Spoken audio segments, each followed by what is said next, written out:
Tere! Oleme jälle tagasi, osa number 2. Täna räägime siis sellest, mis on vahepeal juhtunud, kes on läbi aegade mu kõige suurem toetaja olnud, mis selle autoga üldse kunagi enne mind toimunud on, kui mina teda nüüd ehitama hakkasin. Alustaks sellest, et kõigepealt sedasama Supra Kere sõitis meil Eestis kiirendust, kui tal oli südameks Supra originaalmootor, üle 1000 hõupajuuline. Et sõitis ta väga kiireid aegu Eestis, et oli seal 9,5 oli äkki kõige kiirem aeg.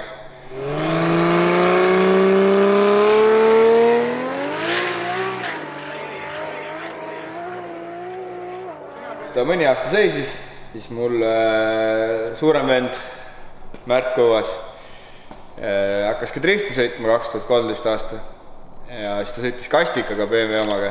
Kuna reeglitest oli mingi segadus, siis ta ei tohtinud enam kastikaga sõita ja pidime välja mõtlema uue auto, millega sõita. Tollel hetkel siis oli teiste sõpradel meeles, et see juhke valge Supra seisab garaažis kuskil. Siis sai selle peale otsustatud, käisime tõime ära ja sai siis võetud vana auto pealt mootor maha, mis oli V8 M5. Sai siis siia peale pandud, aretatud kuidagi.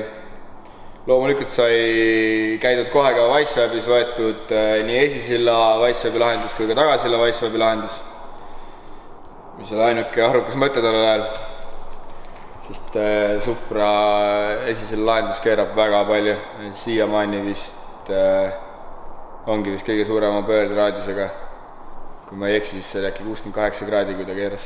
Ja siis hakkasime seda ehitama, algusest oli ta M5 vabatinga V8, siis aastasime, et selle auto jaoks jääb seda jõudu väheks, kui sõita suurema rattaga. Tegime keset too aega, sihukese nädal aega tegime ta ümber turbokaks, siis läks 4.4 V8 turbomootor peale, mis on senini peal. On küll mootor välja vahetatud, kuna eelmisega juhtus väike intsident, aga kõik muud asjad on jäänud vanaks, et turbo on sama vana juba aastast 2014 ja siin kaaned on samad ja muud asjad ka, et kast on ka originaal veel täiesti.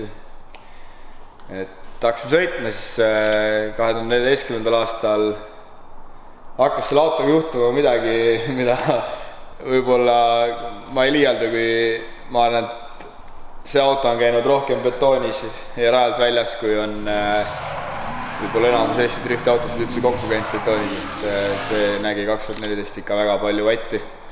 Et ikka iga võistlus oli meie ots üleval ja tegime uuesti üles, aga kogu aeg oli ta rajal ja kogu aeg ta sõitis. 2015 tehti sellega mõni võistlus, võistlesin ka mina siis esimesel võistlusel sellega. 2014 lõpp oli viimane võistlus Raplas, siis tegime oma esimese võistluse sellega. 2015-2016 tehti sellega paar võistlust, siis 2017 aasta suvel ei sõitnud see auto üldse. 2018 siis käisime poistega Riias Driftmastersit vaatamas ja tagasi sõites siis tuli see huvitav mõte, et kuna Supra seisis ja üks võistlus oli tulemas, siis mõtlesin, et teeme vennale hea üllatuse ja paneme ta sõitma, küll leisivalga väiksemas klassis, aga ikkagi, et käsi soojaks uuesti saada.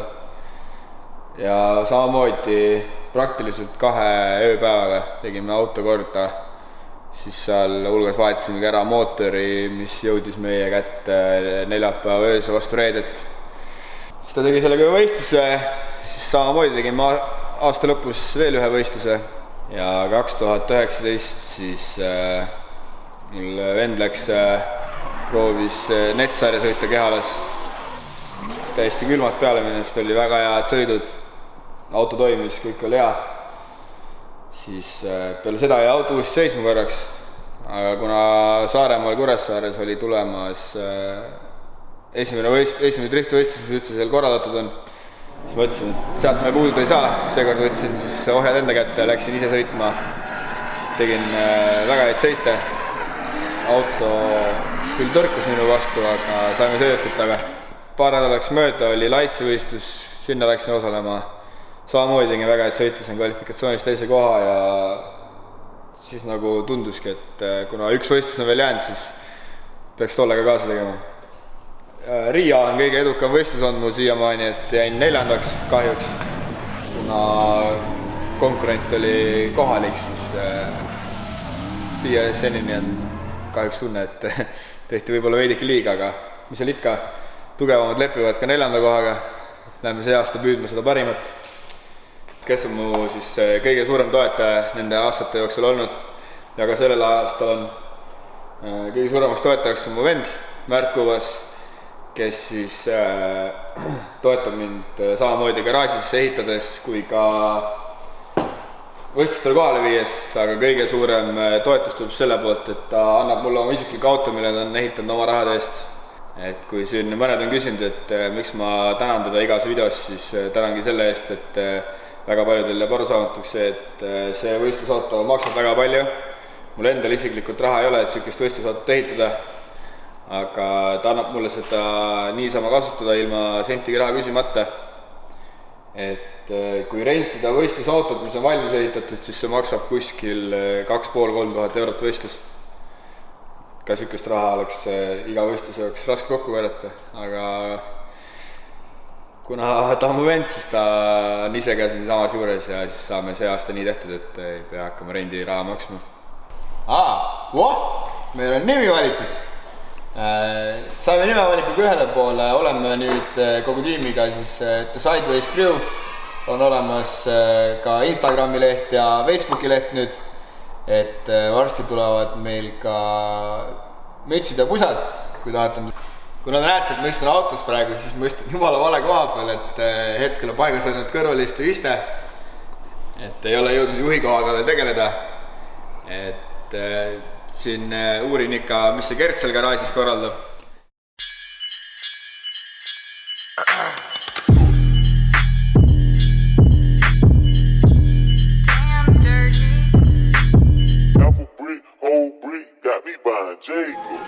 Ratas on 3 korda kõrgem.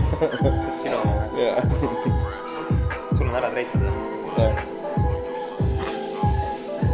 Mul on kerge vaja. Mul on ikka väga kerge ratas.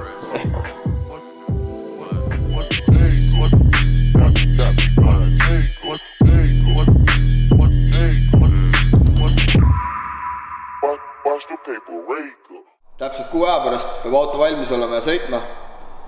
Et siis on ka plaan kohe trenni minna, kindlasti tuleb selle kohta ka loosimäng, kes saab tulla istuda kõrvalistmele ja veeta terve trennipäeva koos meiega.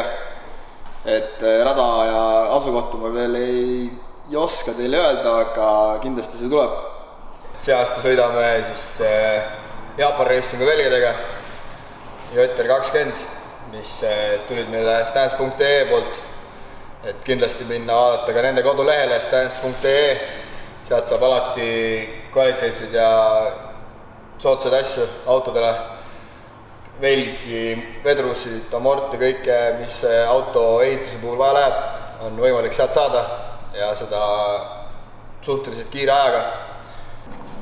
Siin on mootor, sellega me väga mingid muutusi ei tee, et teeme kiire hoolduse mootorile, vahetame ära saaled, siin on siis raamsaaled, head ventvalile, vahetame ära ka meil kepsusaaled, mis on palju väiksemad, ka need vahetame ära, et ei tugevda midagi, lihtsalt on õigeaegne hooldus, et ei läheks laiali, samamoodi paneme uued küünlad, kõik, ja siis läheb meil